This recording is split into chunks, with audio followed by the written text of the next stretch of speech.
The Kawasaki Ninja 125, everybody. This is my wife's awesome little motorcycle, and today we're going to go over a few things, a few mistakes that you will inevitably make when you start riding motorcycles, and why they can be quite deadly if you're not careful, or maybe even if you're not prepared for them. So let's jump on and let's go.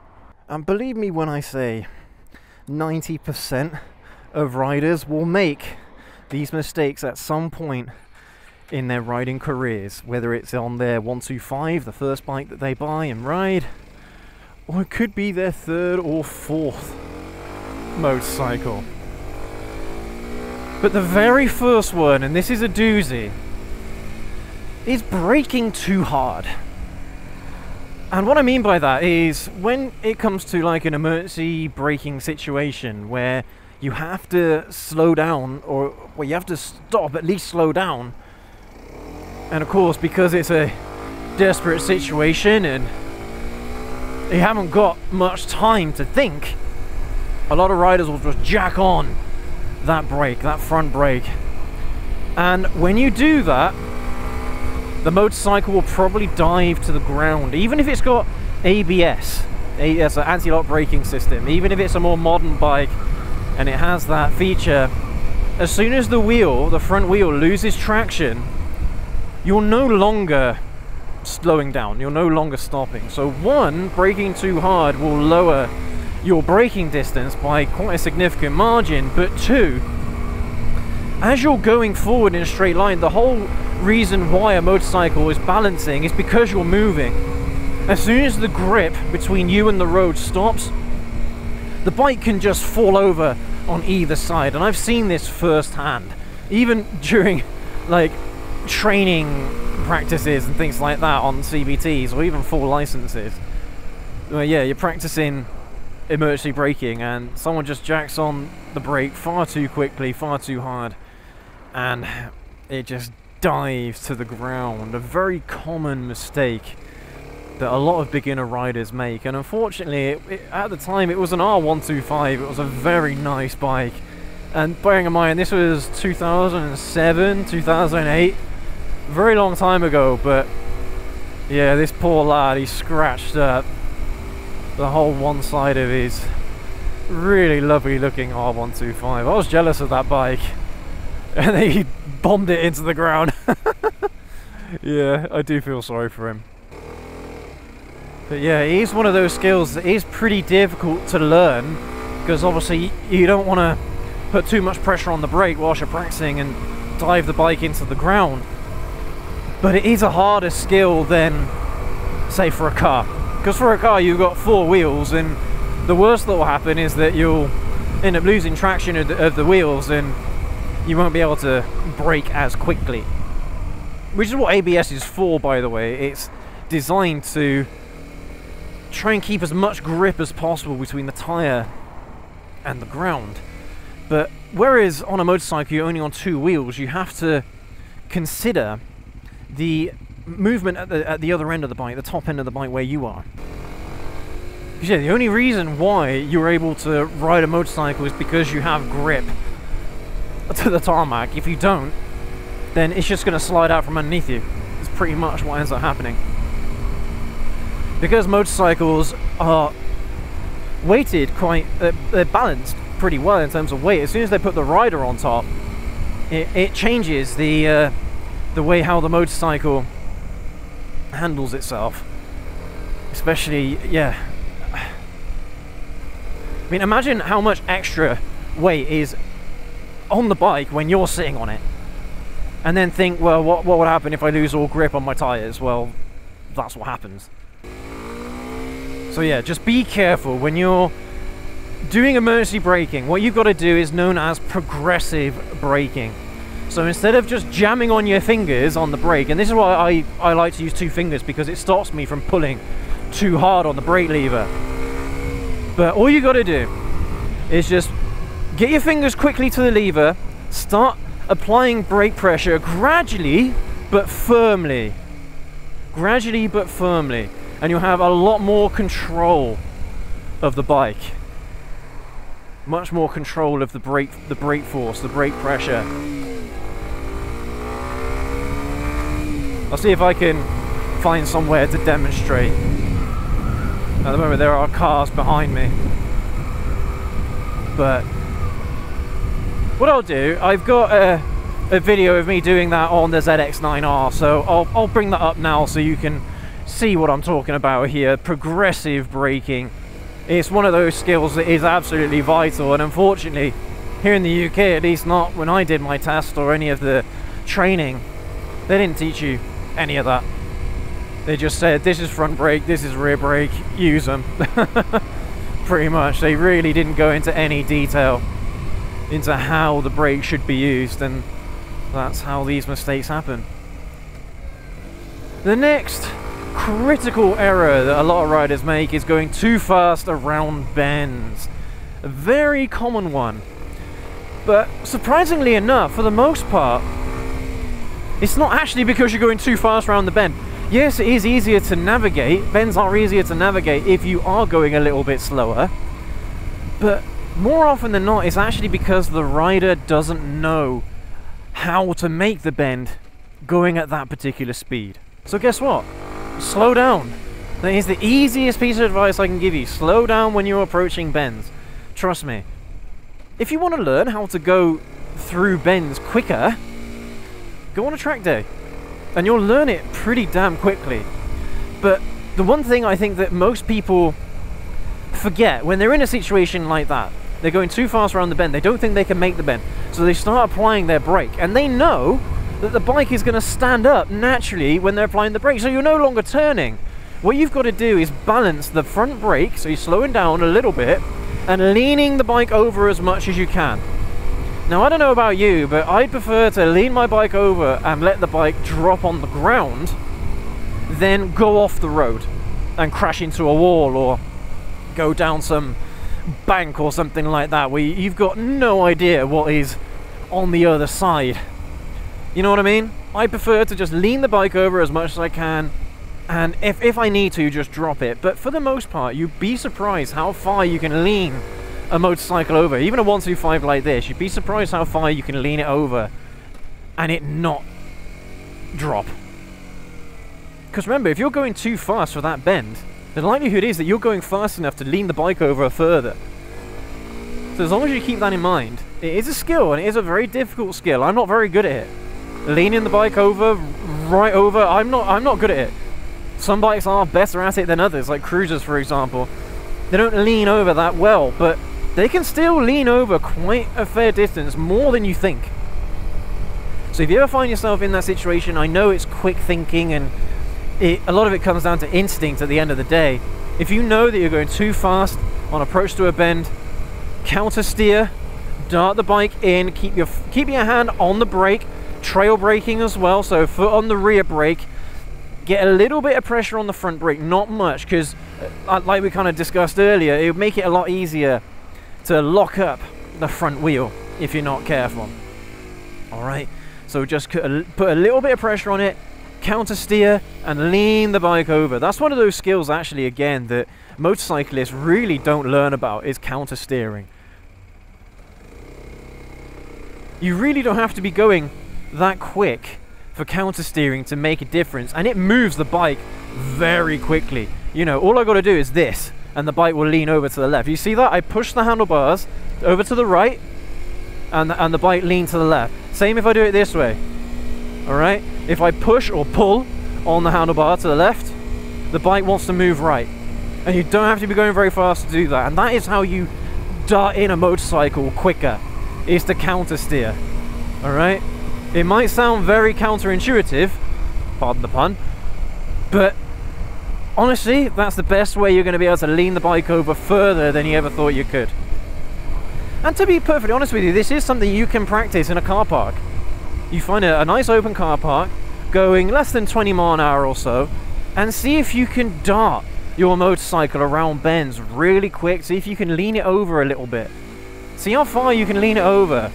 Yes, you are going to run the risk of perhaps dropping it, so getting some frame sliders would probably be quite beneficial here. So if you do drop it, it doesn't really matter. But I think for the most part, you've got to prepare to drop the bike. Alright, especially if you are a learner rider. I know that dropping a motorcycle isn't fun. And you end up caring more about the bike's well-being than your own if you end up dropping it. But honestly, be prepared to drop it. The bike will survive. Dropping a motorcycle is not a big deal, really, to be honest with you. The bike will be absolutely fine. The only issue that you'll have is, well, with the aesthetics. The look of the bike is going to be shot to pieces. But apart from that, the bike will be alright. So try not to worry so much and expect to drop it.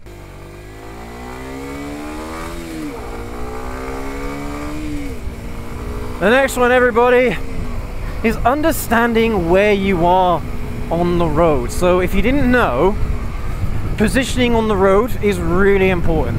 So over on the far left, at least here in the UK anyway, you've got lane 1. In the middle here, you've got lane 2.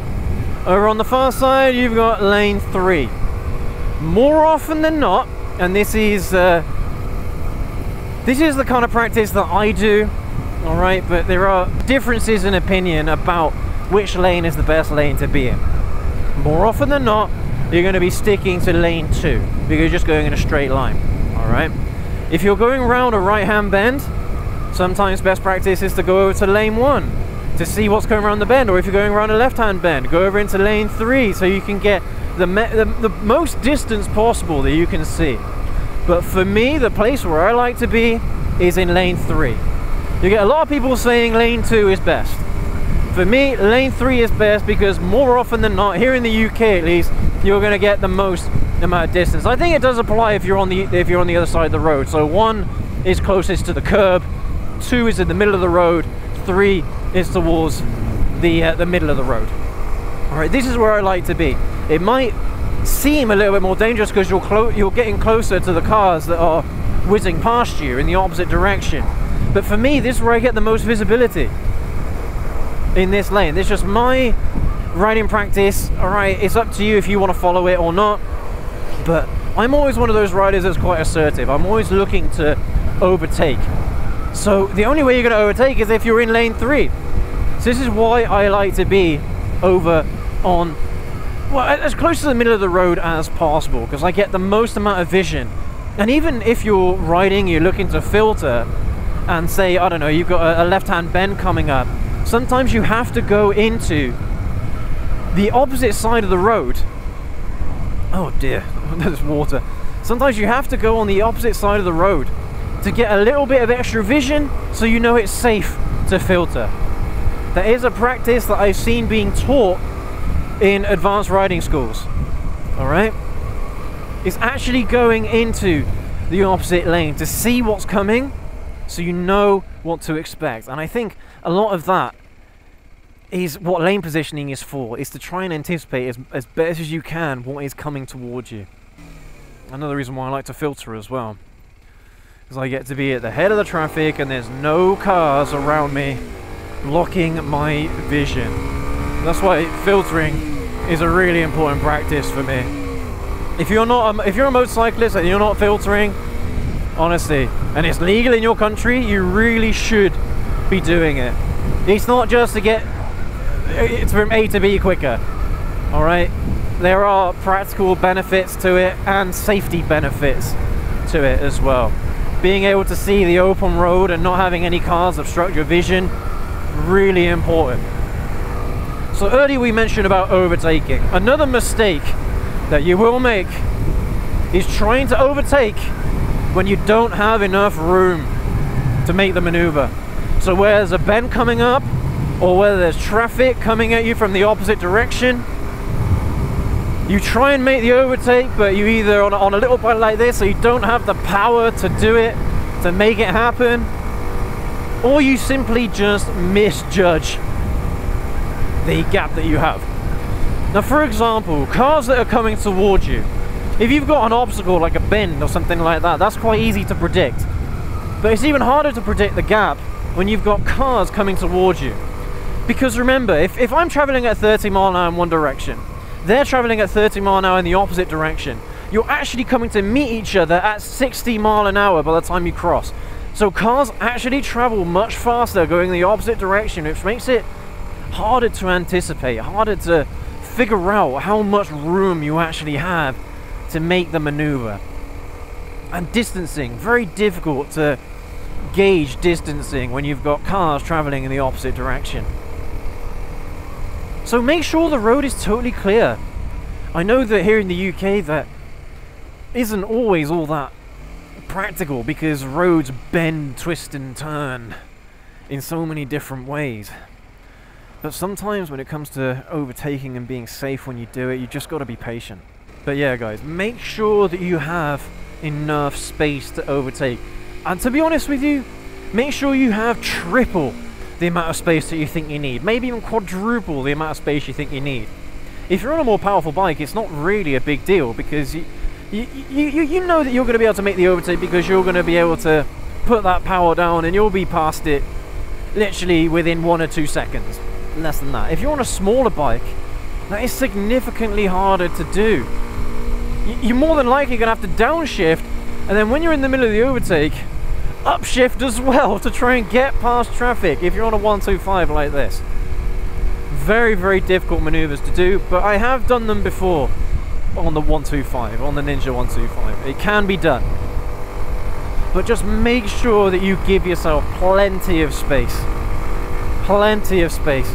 Like I said, triple, quadruple the space you think you need. More often than not as well, cars are going to be travelling faster than you anyway, so on a 125, opportunities to overtake are pretty few and far between, but still overtaking is one of those skills that I do think riders should have, so they do kind of understand the distancing that they need, because it also applies to filtering as well, because if this lane here is chocker with traffic, blocked up with traffic, but traffic on the opposite side is moving, understanding the distances that you've got so you can filter on your own lane, really important. Alright, so I've got 2 more for you. These are not rider related, but they are mistakes that a lot of new riders make. 1, not wearing your motorcycle gear. You probably hear it an awful lot. Wear your gear at all times. Doesn't matter how hot it is, how cold it is, you wear all the gear that you have all the time. ATGAT. Please, especially if you're a beginner rider. I'm guilty of it myself, going out and not wearing a jacket when I ride, or not wearing my gloves, something like that, or not even wearing my boots, something like that, alright? But I'm always out wearing my helmet. Here in the UK, it's mandatory, you have to wear your helmet. But even if you live in a country where helmets aren't mandatory, buy one and wear it. Seriously, it's really important. Especially if you are a beginner rider, you've got less than 2 years experience on a motorcycle, you are going to make mistakes where you're going to be thankful for having that riding gear. Seriously. When you get a little bit more experience, you get a little bit more confident. Riding gear is still important, yes, but the likelihood of you making those newbie mistakes is probably significantly less. So I understand why riders with a little bit of experience, sometimes when it's too hot, forgo wearing their riding jacket, and maybe they get something a little bit smaller, maybe a hoodie or something like that. I get it, I understand it. It doesn't matter, wear your riding gear, alright? Now, I'm not going to dictate to you whether you should or you shouldn't. It's a recommendation, and I'm not going to judge you if you don't decide to wear your riding gear. Alright, that's just me as a person. I don't like to judge people necessarily for the things that they are doing to themselves. Alright, from my perspective, it's a risk that you are willing to take. So if it is a risk that you're willing to take, then that's fine. Go ahead and do it. But me as a content creator and as an influencer, I have to recommend that you wear your riding gear at all times. The last point, and this one is a big one as well, maintain your bikes properly. Make sure they get those oil changes done every year, the oil and filter changes every year. Make sure that if you have MOTs and things like that, make sure you take it to a garage to do that road inspection, that road I was going to say safety inspection, but more like a roadworthiness inspection. Make sure that your bike is roadworthy. Make sure it's not going to break down on you when you're out and about. Because let's be honest here, if you're traveling at 60 or 70 mile an hour and your bike decides to brake in some way, that's pretty damn dangerous if you ask me. So make sure your bike is maintained properly and it'll be absolutely fine. Just make sure it's done every year, oil changes every year, without fail. It doesn't matter how much mileage you've done on the bike in that year, just change your oil every year. Seriously, and if it's an older bike, well, maybe you gotta be changing that oil every 6 months. It's really important. Not just because it increases the longevity of the bike, but if you look after the bike will look after you. So please make sure that you do that. Alright, maintain your bikes, guys. I'm guilty of it as well. I did the same thing when I was a younger rider. I didn't do my oil changes or anything. I didn't maintain the bikes in any way, shape or form. I very rarely clean the chain and lube the chain of the bike. That's very important, because if your chain snaps, think about it, it'll whip you on the back of your leg. Could even break your leg. Could even, like, sever your leg off. Alright, and it'll probably destroy the engine of your bike as well. So please make sure that you do the regular recommended maintenance at least, and maybe even do a little bit more than that if you really want to look after your bike. Alrighty everybody, well, I mean, today I'm going to be shooting another video here in this location. So thank you so much for joining me on today's ride, and I hope that this advice is worthwhile and it's good advice. This is advice that I would give to myself as a younger rider. So hopefully it's helped you out, and I know it can be a pain doing the maintenance and wearing all your gear and things like that. I understand it can be an inconvenience, but make sure that you do it. Trust me, it'll be better off for you in the long run. Alright? But yeah, take heed of what I've said today, and of course if there's any other riding mistakes that you made when you were a younger rider, drop them down in the comments. Let me know. Let everybody know, so everyone can be a better and safer rider. Alright, well thank you so much for joining me again on today's ride, everybody. As always, go ahead, leave that like, hit that subscribe button, let me know what you think down in the comment section below, and I'll catch you all in the next video. Have a good one.